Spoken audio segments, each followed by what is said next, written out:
March 15th. And just like to welcome everyone this morning. I'm going to request that we start with roll call. So Lori, can you begin with that? Yes, thank you. Benita Spire, Present.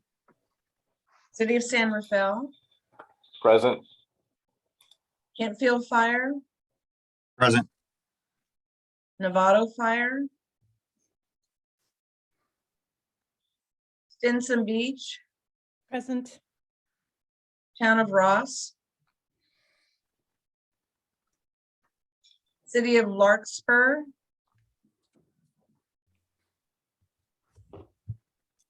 County of Marin Fire, Jason Weber. thank you. Marinwood CSD, Darren White representing Marinwood. thank you. Sleepy Hollow Fire, Present. Town of Corte Madera, Town of San Anselmo, City of Mill Valley, Present, and if you can look for me switching over to my desktop in the next minute, I would appreciate it. thank you. Inverness Fire District, Jim Fox and Shelley Redding. thank you. Mirror Beach CSD, Chris Gove, present. Southern Marin Fire, I'm Welch for Chief Tubbs. thank you. Town of Fairfax,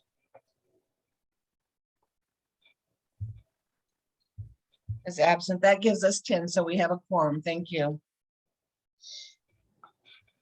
Great, thank you, Lori. Do we have any adjustments to make to today's agenda?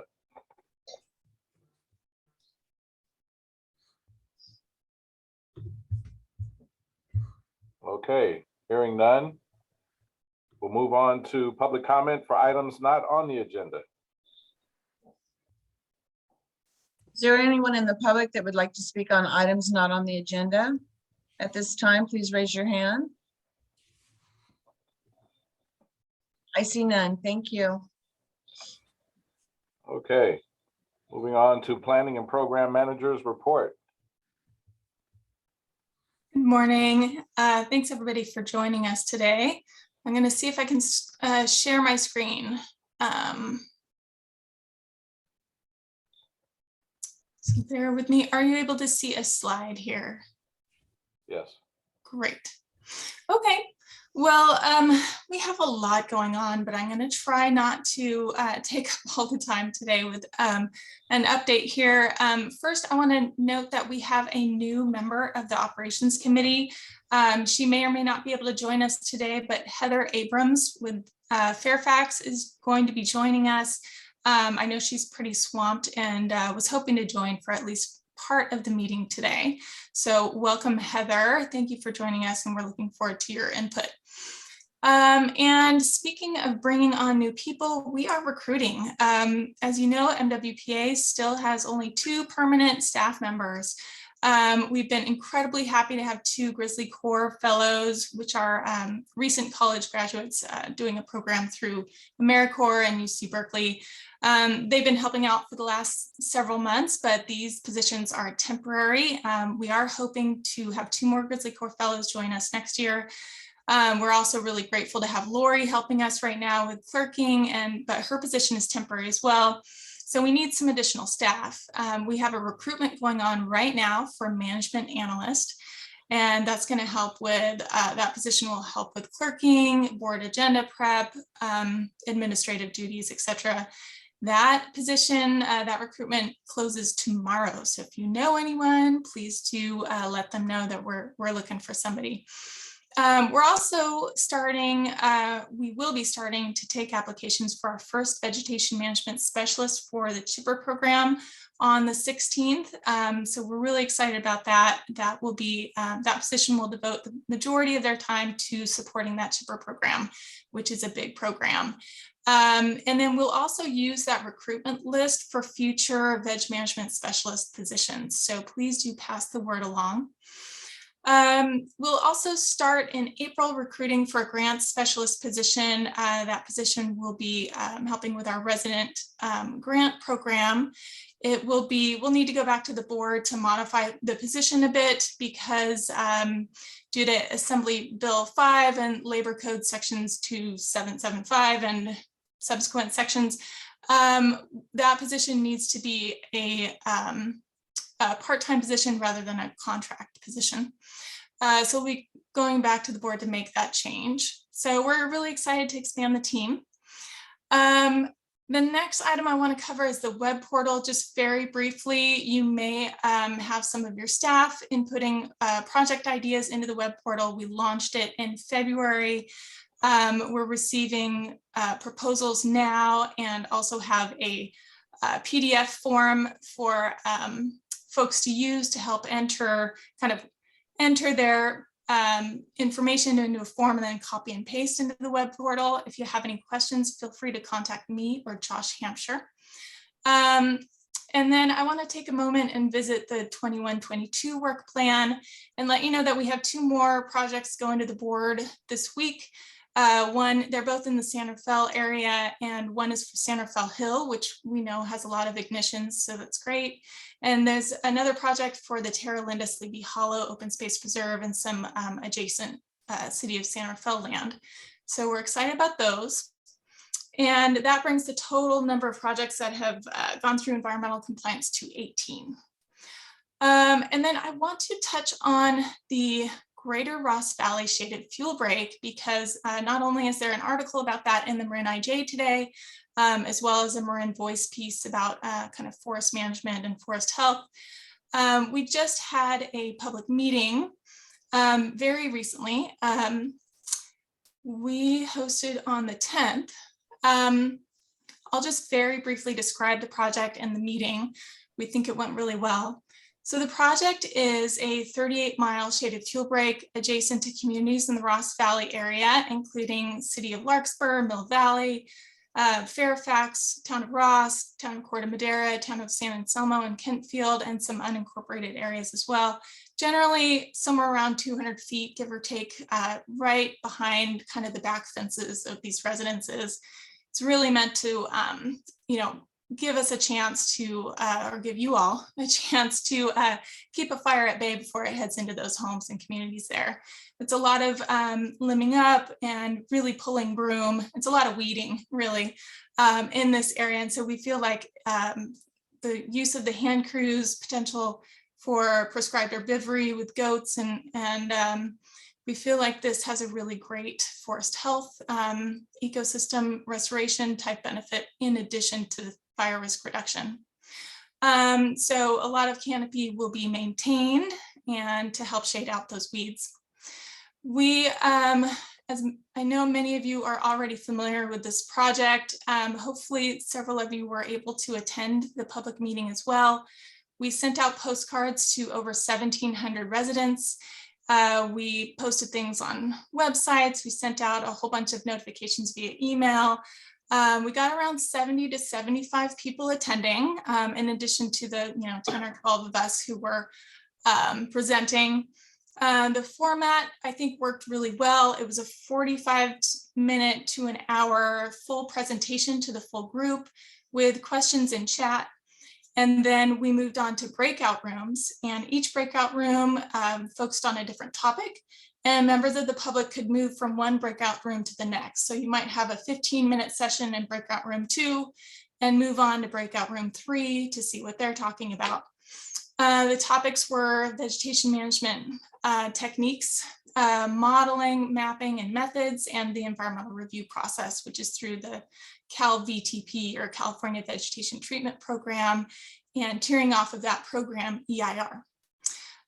We also have some great information on the website, and I want to just very briefly show you where to find it. If I can find my window with the, if I can just find my window with the web information, which I can't. So that's okay. So if you go to our website, our general website, you will find A place to select a goal. I have it now. There we go. You can select, make this a little bigger. Under projects, you can select projects by goal. You can go to reduce flammable vegetation. You can also go to zones, so Central Marin. And you can click on Greater Ross Valley Shaded Fuel Break, either way. And then you have a project page with all sorts of great information. Todd Lando supplied this really fantastic slider photo showing before and after, showing that, you know, we're keeping canopy and really reducing ladder fuels and weeds. And then links to maps, slides, and videos from the project, and also contact information for the members of the public who'd like more information. So that's a very brief overview of a lot of work that's happening, and I would love to answer any questions if you have them. Otherwise, I'll just leave you with, you know, our next meeting is April 14th at 10 a.m. for the Operations Committee. So just make sure you have that in your calendar. Thanks, everyone. Thanks, Ann. At this time, I'd like to open it up for public comment if there are any members of the public who would like to comment. Is there anyone in the public that'd like to speak on this item? Please raise your hand. I see none. Thank you. Okay, we'll close the meeting to public comment at this point and move forward to item number 6, our consent calendar. And would anyone like to approve the minutes from the January 13th, 2022 meeting? In a motion and a second. So moved, Mill Valley. Mill Valley, thank you. Second, Inverness. Yes. I'll do a roll call vote on that. Anita Spire, Yes. City of San Rafael, Yes. Kentwood Fire. Kentwood, If it's Kentfield, yes. I'm sorry, Kentfield. Nevada Fire District was absent. Are they here? No. Stinson Beach, Yes. Town of Ross, City of Larkspur, County of Marin Fire, Aye. Marinwood, CSD, Yes. Sleepy Hollow Fire, Yes. Town of Corte Madera, Town of San Anselmo, City of Mill Valley, Yes. Inverness Fire, Yes. Mirror Beach, CSD, Yes. Southern Marin Fire, Yes. Town of Fairfax. Passes by unanimous vote of those attending. Thank you. Thank you. I'd like to open it up for any public comments on the meeting minutes. Is there anyone wishing to speak regarding the minutes from the last meeting? Please raise your hands. I see none at this time. Thank you. Okay, we'll close the public comment on the meeting minutes and we'll move on to item 7, discussion items.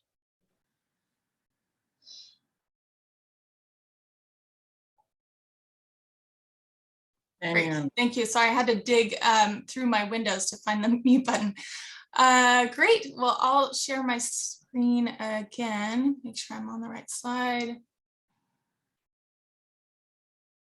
Okay, are you able to see this slide? yes, Great. So the Operations Committee, as you know, includes a couple of ad hoc subcommittees to discuss not only the vegetation management specialists, but also budget and as it relates to the MWPA and planning for the next work plan. We've met a couple of times now, and we have some additional information to share even beyond those meetings, because the Bureau of Labor Statistics finally published on March 10th, just a few days ago, the Consumer Price Index, or CPI, for February 21 through February 22. And that's the number that we use in terms of planning for the JPA and the Measure C revenue. And so that number is 5.2% in the San Francisco Bay Area, which is quite high. MWPA has a cap for increasing Measure C revenue to 3% for inflation adjustment. And Mark met with the Finance Committee earlier this week and discussed the potential for using that 3% and increasing revenue for the 22-23 fiscal year. You may remember that in 2021, MWPA decided not to raise that revenue number, and this year we are proposing to go ahead and use that 3%, and so it is likely going to go to the board in April with a recommendation to increase Measure C funding. Assuming that we do increase our projected revenue by 3% for the next fiscal year, here are some numbers to keep in mind. So total revenue would be $20,506,000. 60% of that is the core budget. That's $12,303,000, give or take. Administrative costs would be 10% of that core number, which is $1,230,000. The after deducting administrative costs, that leaves $11 million in the core. So local projects, that's 20% of total revenue. That's $4,100,000, give or take. And DSpace plus abatement is $4 million as well. 2% of that DSpace number goes towards abatement per the JPA language, and that is about $82,000. And that was a topic of conversation that came up in the operations ad hoc subcommittee to discuss the budget. And I would invite, Mark or anyone from that ad hoc subcommittee to share any thoughts from that meeting or on the abatement fund in particular, or anything else that I missed here.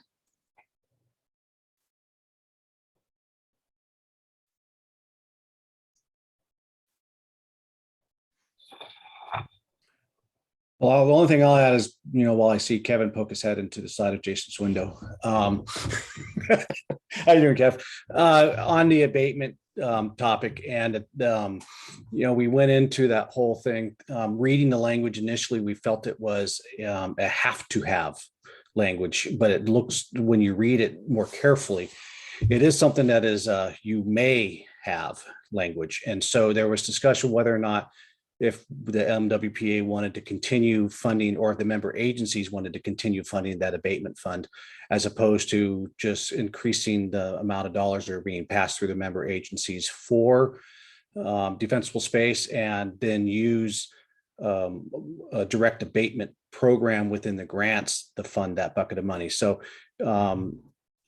very easy to undo that decision. And if we decide to undo it, we can actually backfeed the money that had been held back over the last year back into the member agency. So very open to conversation on this.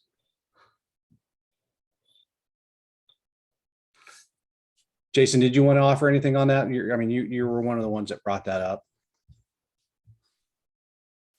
Sorry, Mark, poor Kevin was helping me with IT support, so I missed the subject, and I apologize. It's the 2% abatement from DSpace, whether or not we should do that or not. Yeah, I think the catalyst for it originally was to have a pooled program where if we have abatement issues, we would send them over to a shop to be dealt with, because they could be time and labor intensive. And the challenge, I think, step one is every agency, the 17 members, would have to be in step with their process. And many of the abatement processes run through the municipality's existing abatement process, whether it be code enforcement for building or, fire for prevention. So that presents the challenge and is something that we can work with the prevention officers. This is a code adoption year to see if we're going to take another swing at that. But my recommendation would be that be returned to the D-Space program or used. I think, Mark, we talked about, abatement for certain properties where either you have, a senior that's physically unable to or financially unable to, and it's a hazard to other homes. So I think we just need to talk about what's the best use, reapportion to the member agencies for D-Space, whatever it ends up being. And quite frankly, there aren't any, that the language was very silent to how that money would be distributed as is. So we'd have to create policies or come up with a decision-making process and cost sharing across the member agencies through that abatement. So it might be better handled through local agencies or through a JPA-wide grant program. And it's not necessarily a decision we have to make in this meeting today.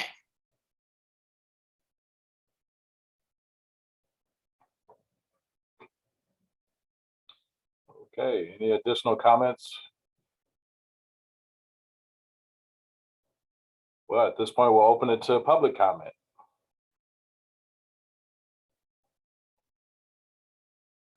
Is there anyone in the public that wish to speak on this item? Please raise your hands.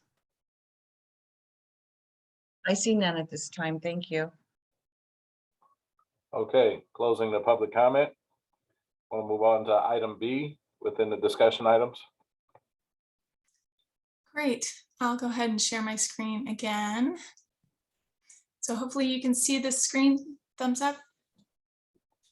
Yes. Okay. We have been working with the ad hoc subcommittee, or actually two ad hoc subcommittees of the Advisory Technical Committee to think through what the JPA-wide project list might look like for this next fiscal year. This is very much a draft list, and the subsequent slides are very much draft at this point. We're still working on the details, working on budget numbers, etc. But we thought it would be really helpful for you to get an idea of where things stand right now and what the ideas are, so you can start thinking about that. So there's quite a long wish list here. And I'm going to go into a little bit more detail in the next slide, so you don't have to read through all of this text. The subcommittee for JPA-wide projects for the ATC included Daniel Blair, Fred Hilliard, Jordan Reeser, Lynn Osgood, Quinn Gardner, and Todd Lando, plus Mark and myself helping out. So this is the first half of the list here. This list includes some ongoing costs that are JPA-wide that maybe started last year and need to continue, and some new ideas as well. So the first idea on this slide is addressing the environmental compliance component of our work. So last year, you might remember that 10% for each project was set aside for environmental compliance costs. Environmental compliance costs have varied quite a lot from project to project. A roadside evacuation route vegetation management project, for instance, in an area with a lot of disturbance already, costs quite a bit less, and sometimes less than that 10%. A shaded fuel break adjacent to homes where you may have sensitive species, you may have northern spotted owl, you may have cultural resources in the area or potential for cultural resources, that's significantly more expensive. We've run into cultural resources, historical resources, sensitive species, potential permitting for riparian areas, and most extreme on that end is any work in the coastal zone. So so this new proposal would take the same overall 10%, and put it all into one bucket so that we could pull from that for each project without having to go to the board to modify budgets for individual projects by $500 here, $1,000 there, etc. So it would be fewer trips to the board and more flexibility to address more complex projects in, I don't know, a more thorough way, and then borrow from the more simple projects to make that happen.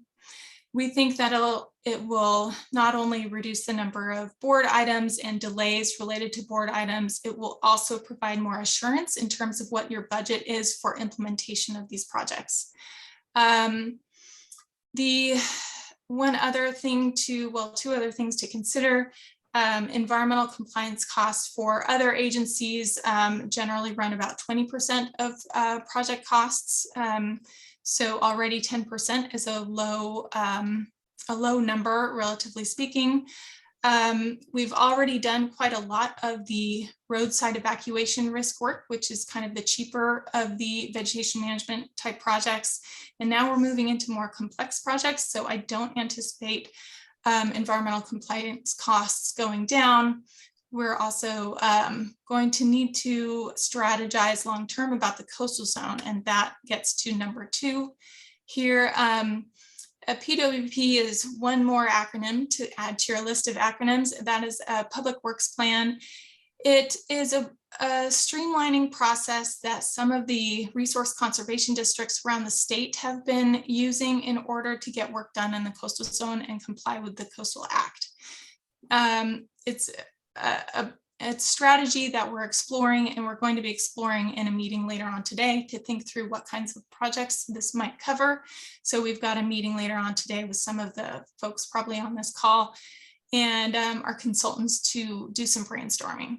But it could be a way to plan ahead and group projects so that we're not doing environmental compliance one project at a time, which can be very costly and maybe not very efficient. So we are going to think big picture and long-term and see what this might look like.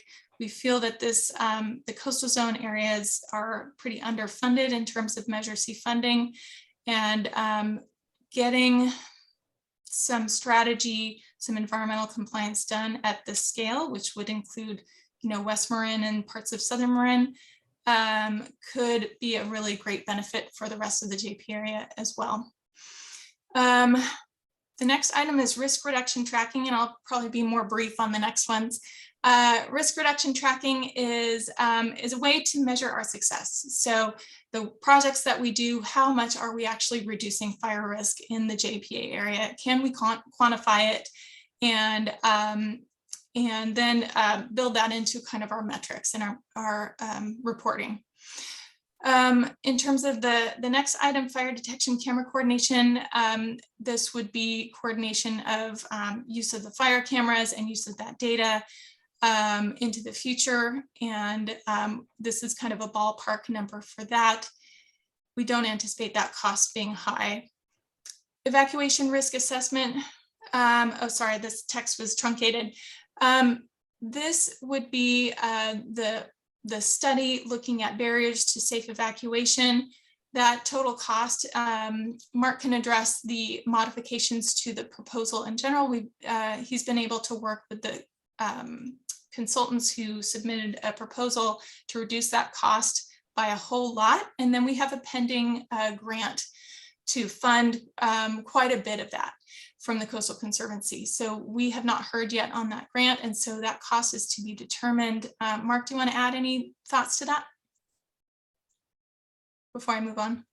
No, I think you covered it well. We would just look to, we have about 180 or 875,000 remaining in the 1 million that we sequestered for the evacuation study. The total study is 1.25 million. So we would look for a project to cover the difference, but we would pull that project back if we receive the grant. Thanks, Mark. The next item is an ongoing cost, and that is a Zone Haven subscription. The next two items are in relation to public education, including new ideas and new endeavors by Fire Safe Marin, and that would include short videos and workshops, written education materials, support for Firewise communities, additional bilingual outreach, the ADAPT campaign, Ember Stomp Festival, which this year was largely funded through donations, but next year may be bigger and may need some additional funds. Then some sort of education related metrics, which has not yet been finalized. In addition, we have an existing position with Marin Master Gardeners, and next year will be year 2 of that position, so we would need to continue funding that. Disaster Preparedness Coordinator, we would need to continue funding that position, which was part of the fiscal year 21-22 work plan. In addition, Defensible Space Inspection, app, and ongoing staffing. So the app cost would be $155,000. So we're going to dive into this next section in more detail. I'm going to invite Charlotte Jourdain to come over as a presenter. So Lori, if you could add her, that would be great. So we have been thinking about, so one of the ad hoc subcommittees with the advisory technical committee is to brainstorm the grant program. We really feel like we want to take what we've built for the resident grant program, home hardening and defensible space, and really grow it. We think this is a great way to reduce fire risk, a great way to give back to the community and address low-income residents and their needs. So we'd like to take that program and expand it both in terms of number of grants distributed and the amount of grants. And then we'd also like to pursue direct assistance for those low-income residents who don't have the money to spend on this work and then get reimbursed either in full or in part by the NWPA. So we'd like to explore those ideas, and Charlotte is going to explain that further in a few minutes or in a moment. The last item on the list here still has, this number is very tentative. All of these numbers are tentative, but the CHIPPR program will continue. It's a very successful program, and this number will include additional costs. The contractors will be costing 10% more for this next fiscal year. We need staff to support the program, Fireside app, crews, technology like iPads and other tablets. And last year's budget was 1.15 million, and we're anticipating that to be a little higher this year. So that's it for me. I'm anticipating some questions here. So maybe we address a few questions while we get Charlotte on board. I see her as a presenter, and then she's going to share some slides as well regarding the grant program. Any questions? There's a lot.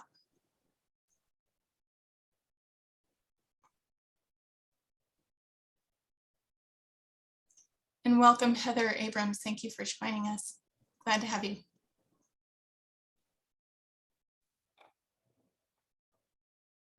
So we have no questions, is that correct? Then I will open it up for a public comment if there are no questions from anyone present. Or should we add Charlotte Jourdain's presentation first and then go to public comment? It's on the same item. Okay, thank you. Okay, thanks. Good morning. May I share my screen, please? So everyone can see the slides.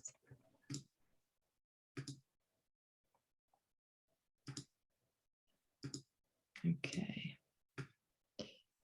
Hopefully you can see this. So very briefly, so as Anne mentioned, we were working with an ad hoc committee of the ATC to think about the next year's grant program based on our experience so far. So there's three main items that we'd like to include next year.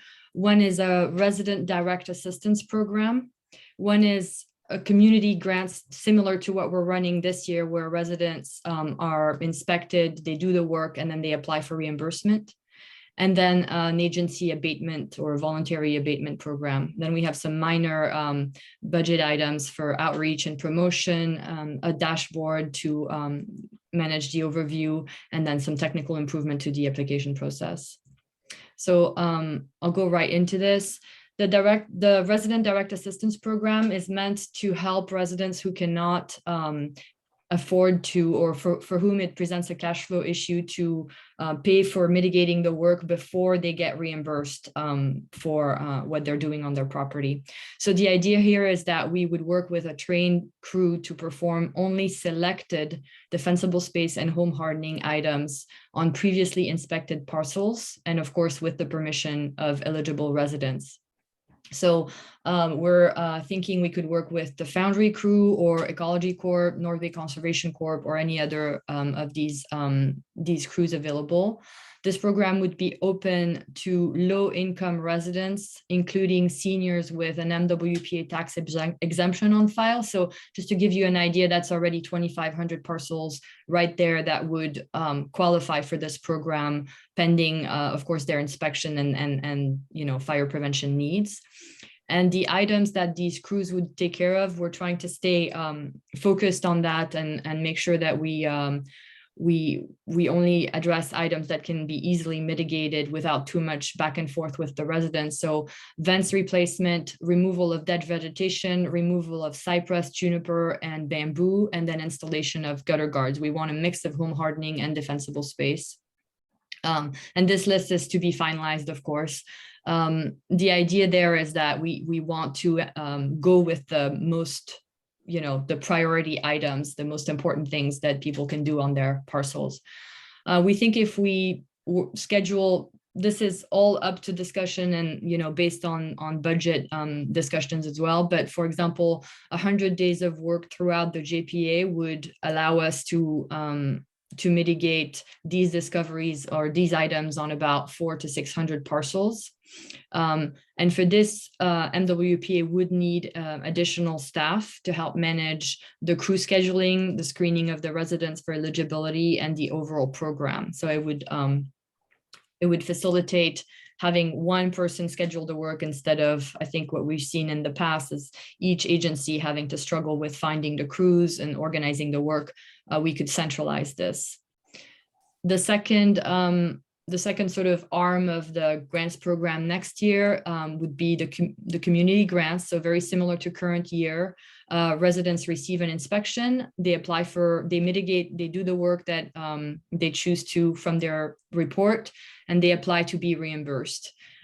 We think that next year, since everything is based on a fire inspection, we can open this program to all residents, nonprofits, businesses, HOAs, etc., whereas the direct assistance program is only open to residents. But we would not require any access and functional needs or any other individual eligibility requirements for this. We are thinking about increasing the home hardening award maximum to $5,000 per parcel, and the D-space maximum would remain at $1,000. And of course, there would be different tax implications and an application process for businesses and the residents and so on. And also I wanted to clarify that a resident who benefits from direct assistance for certain work on their property could also then decide to apply for the community grant program if they had other work that needed to be done, but that's not part of the direct assistance list of work that crew can do. The third arm of next year's program, based on your feedback, would be the agency abatement program, or I think you're calling it voluntary abatement. So the idea is that member agencies have some high risk parcels that create a risk for the community as a whole and require a comprehensive abatement approach. And there we want to just really clear out any kind of hurdles in terms of administration, paperwork, and et cetera, and really just conceptualize this as a program that's limited only by budget, by zone, so member agencies can decide to do the work whichever way they see fit, and then be able to get reimbursement for that through this allotted budget here. So just a quick overview. This is there's a lot of scalability here based on your feedback, on the ATC's feedback, and of course on the board's desires. So, I proposed 3 different programs. You could choose to go with all of them or only some of them. And then within each program, this is a proposal of what could be done for how much money, but of course that's contingent on budget discussions as a whole. So for direct assistance, as I mentioned, if we schedule 100 days of work, we could probably get to 400 to 600 parcels, maybe more as the crew gets trained and gets more efficient, especially if we are limiting it to a certain set of work that's always the same throughout all parcels. So that would bring us to a total cost of $765,000, including the new FTE for managing this program. And again, any agency or jurisdictions could refer residents to MWPA through the direct assistance program. The community grants program, if we budget $3 million at a $5,000 maximum for home hardening and $1,000 maximum for DSpace, we could reach 500 parcels or more. That's a total budget of just above 3 million. Then some technical improvements, and I think that essentially the agency abatement program would be based on other fund allocation or availability for this. So we're looking at 3.8 million plus the agency abatement program if you wish to pursue this. I'm happy to answer any questions or provide other information. Thanks so much, Charlotte. I'll just add that the ATC will be hearing a presentation on this as well this week, and has not made any decisions in terms of this project, program, or the scale of it. Thanks so much, Charlotte. That was great. Thank you, Charlotte and Ann. At this time, we're going to open it up for public comment. Is there anyone in the public wishing to speak on this item? Please raise your hand. I see no hands raised. Thank you. Okay, we'll close it to public comment, and I'm sorry. And I see Tom Welsh has his hand up. Thanks, Chief White. I just have a quick question on this. On the direct assistance program, are we assuming liability by being the contractor onto private property, and how do we mitigate that? Or is that even a concern? So maybe I could just briefly clarify. So for the current resident program, we do ask that they sign our grants agreement. Through the application process, it's an online signature form that our lawyer prepared, and it's very easy for applicants to do. We think for direct assistance, we'd be able to manage just the same way. So essentially asking for permission and including a limitation of liability waiver in that permission form that the resident has to sign. Essentially, the integration of the fire-side inspection platform and our grants platform together offers quite a bit of possibilities to streamline all that paperwork and get us the coverage that we need there. Thank you. And the city of San Rafael Fire has been pursuing this type of work as well. And so we've been in close contact with staff there, including Quinn Gardner, to kind of think through just those types of questions. So we actually have a model out there and lessons learned out there already to help.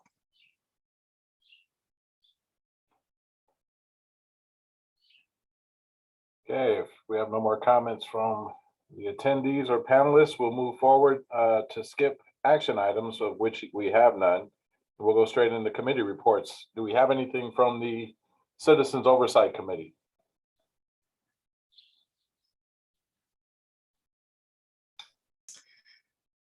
Okay, it appears we Okay, have. it's Kingston Cole. Let me promote him to panelist.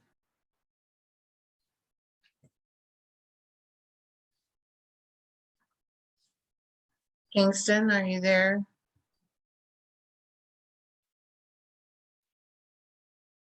Yeah, you got me. Yes, thank you. Citizens Oversight Committee, in our last meeting, we finally finished our code of conduct and rules and procedures, so we're going to be behaving ourselves now.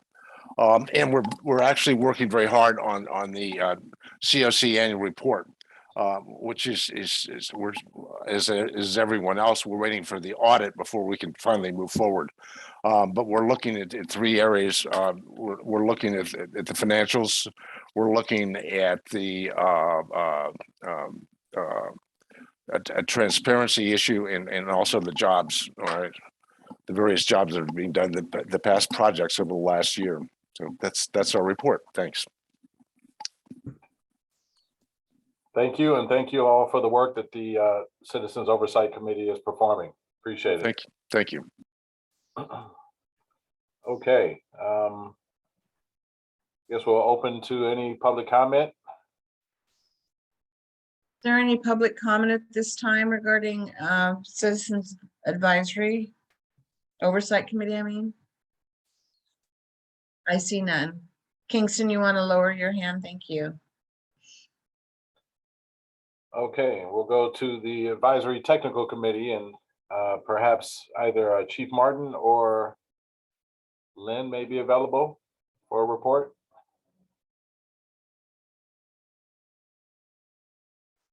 On the Technical Advisory Committee, if you're going to give the report, could you please raise your hand and I'll move you over to permissions to talk.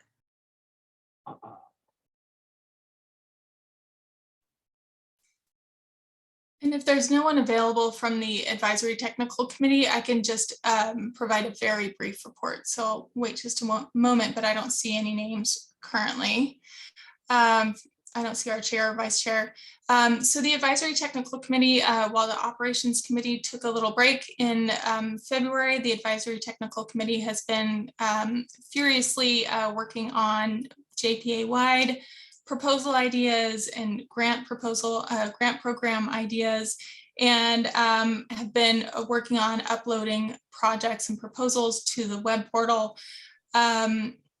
That's been going quite well, and we've been working on modifying the web portal based on input from members of the ATC and others who are working with it.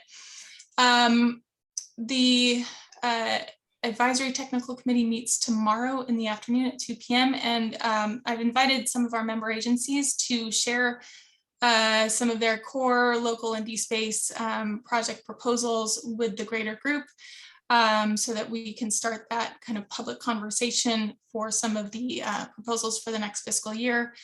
The next meeting will also include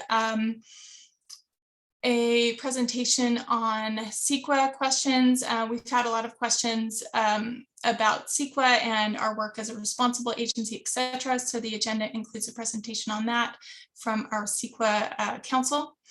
And we'll be providing the same kind of updates that you heard today regarding JPA-wide proposals and the grant program. And that's all I have. Thank you, Anne, for sharing that report. Going to open that up to public comment unless we have others that have any comments before the public.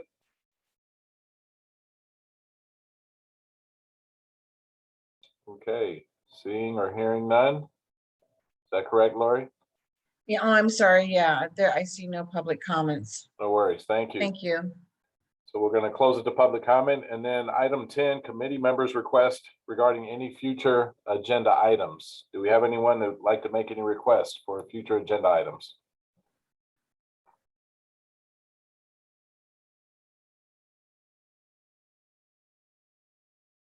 I'm going to assume that is a none. So we'll open that to public comment.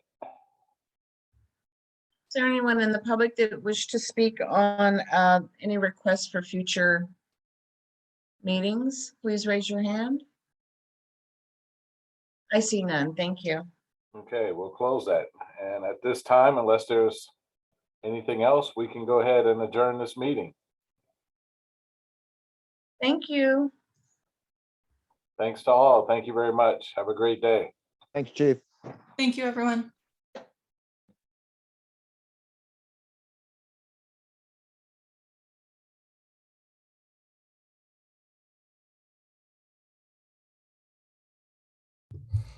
Nice work, Ann.